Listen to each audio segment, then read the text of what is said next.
everybody, welcome to the Stamp Anything YouTube channel. Today we're going to be using Daisy You Look Spiffy, and we're going to be covering up those little calendar cards that you get from your realtors in the mail. So we're going to stamp up our little Daisy real quick here, and we're going to use our outline die to cut her out and get her ready, because this is what we're going to do to make sure that we can reuse those little calendars that come to in the mail. So I called it the random realtor calendar that arrived in the mail. So we're going to cut a 2.5 by 3 inch piece of cardstock, and then we're going to kind of see how Daisy fits on there, and we're just going to cut her off. Yep, just cut her off. And then we're going to get ready for a cool background, and I'm going to be using the MapQuest stencil that came in Stencil Club. We're just going to make sure that is all nice and secure before you do your ink blending. And today I'm using Tangerine, Freesia, and Aspen Gold, and I'm using our Stamp Anything Palm Blender brushes. And we're just going to ink that across just to get a nice, fast little background done. I really love these brushes. They're nice and soft, and they get the ink on great. I think the funnest part is always the reveal of the stencil when you get that done. It's always so satisfying just lifting it off and seeing what you get. So super cute. We're just going to glue that down, or in this case I'm using double-sided tape from Stamp Anything, and we're just going to tape that down and cover it up.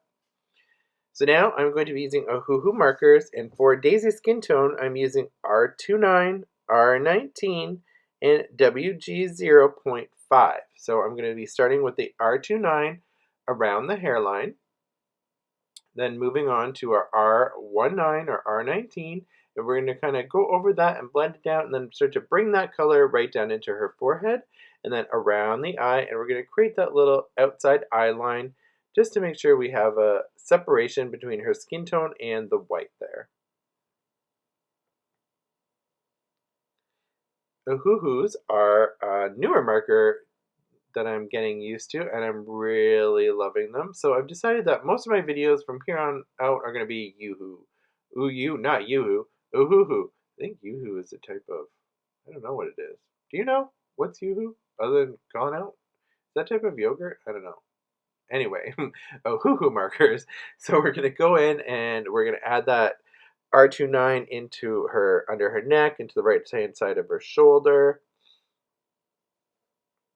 And then we're going to go in with our R19, and then we're going to finish with our WG0.5 to add in our light spots. So in her shoulders and in her arms, I tried to keep that R29 to the right, and so I'm going to have the light coming from the left-hand side, so she's going to be a little bit more shadowed to her right-hand side.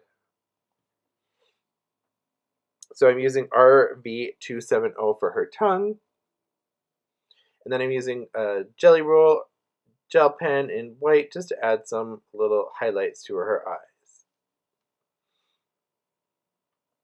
Next up, we're doing her hair, and her hair is going to be in BR1, BR2, and E220.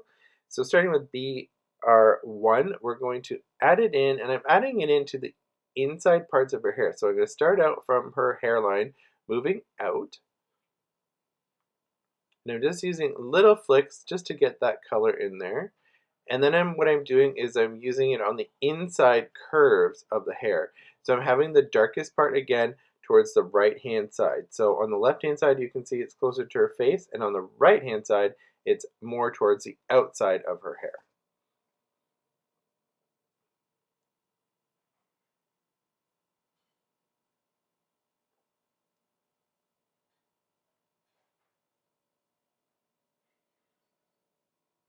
Now we're going to be adding in that BR2, and we're going to continue just flicking out from the darker color that we already did, but we don't want to start right from where we started and lay down that first color.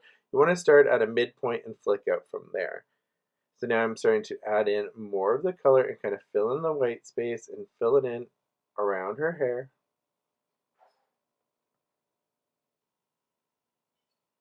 I always say that hair can be as complicated or as simple as you want to make it. So in this image today, I've used a combination of only 3 markers per section, and in some places just 2.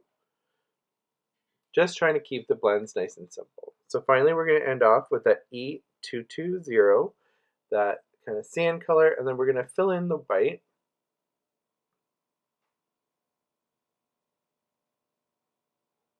And this is where I'm just kind of get everything to start to blend in a little bit. So she's going to be, I'm going to considering her hair color a very dark blonde or a light brunette.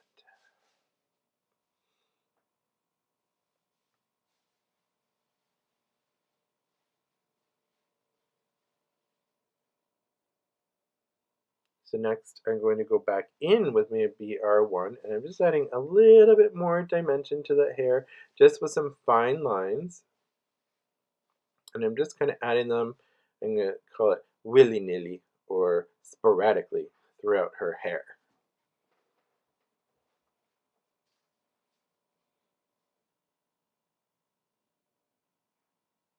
Then I'm going to add that BR2, which I think is called Potato Brown, and we're going to add in a little bit more color there, adding a little bit of wavy lines in there. And finally, we go back in with our E220 and fill it in and just get a little bit more of a blend just so everything looks nice and soft, but that you can still see that dimension that you put in there with your darker colors.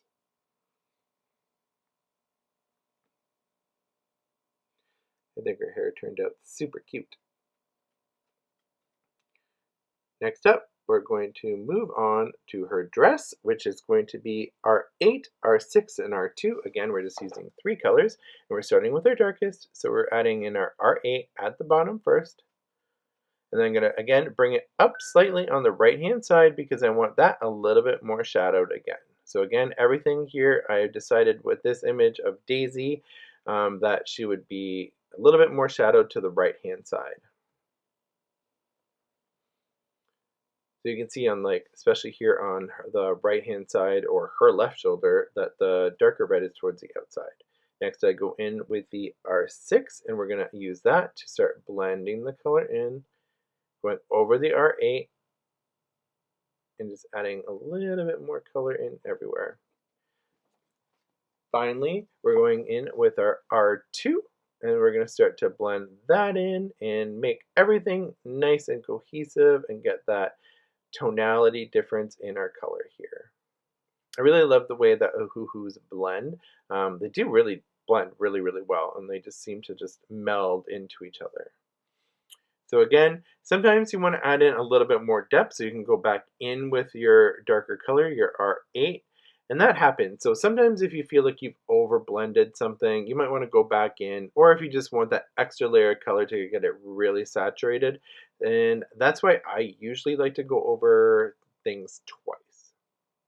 Not always, but especially with my reds, I really like them really deep and kind of vibrant, so definitely going over it twice. And you can see here, I made a boo-boo, so I took my 0, my colorless blender, and tried to erase it because I got some red into that little strap. Now that strap color is going to be CG208, CG5, and NG03. And again, I'm just starting with my darkest color, which is a CG208. And I'm just using that on the bottom part of her kind of sash and straps, as I'm going to call it. Then moving on, you're just going to go to your CG5, that little bit of mid-tone color there. And then finally, you're going to end with the NG03, and that's your lightest color. And you're just going to want to bring that down and just kind of blend everything through on those little kind of like the straps or just like that dress detail. So next up, we're going to be doing her gloves, and her gloves are actually RG030, which is a very, very light, just dusty, I'm going to call it almost like a dusty rose gray. So I colored in her gloves with that, and what I decided to do is just use the colorless blender and just lighten it using the colorless blender. And again, just on the outside or the left-hand sides, just to make sure, again, light, always hitting that same direction. Now we're only using 2 colors, so we're going to use the R8 and the R2. So I'm doing the R8 up in that little, I'm going to call it hair bobble, and then we're just going back in with the R2, so we're skipping the mid-tone entirely for this small space. And the same for these little kind of like feather pieces. We're going to start with CG208 and end with NG03, and we're going to skip a mid-tone. So I kept the CG208 to the right hand side and filled some of them completely in, and then on the left hand side I did entirely NG03 and then blended it into the middle and across. Just again to really kind of keep that idea that we've got light on one side, dark on another. So far, I think she's looking super cute. So now, just for a little bit more dress detail, we're going to add in some white gel pen, just little dots, and a little bit of highlight into that hair bobble. Pretty easy. Now I've grabbed the Love Bug stamp set, and I just used the sentiment "Hey There," and I'm just going to stamp it up with our embossing powder, which is I'm using Obsidian. Heated that up, attached everything onto that Realtor calendar card, glued her on, and then I decided, you know what, I need a little bit of extra dimension, so I just put a couple little stickle drops on there. Thank you everybody for joining me today. And now when you get those little Realtor calendar cards and you're like, what do I want on that? I want to make it look prettier. Now you know how to do it. Take any stamp, color it up, add it on, and there you have it.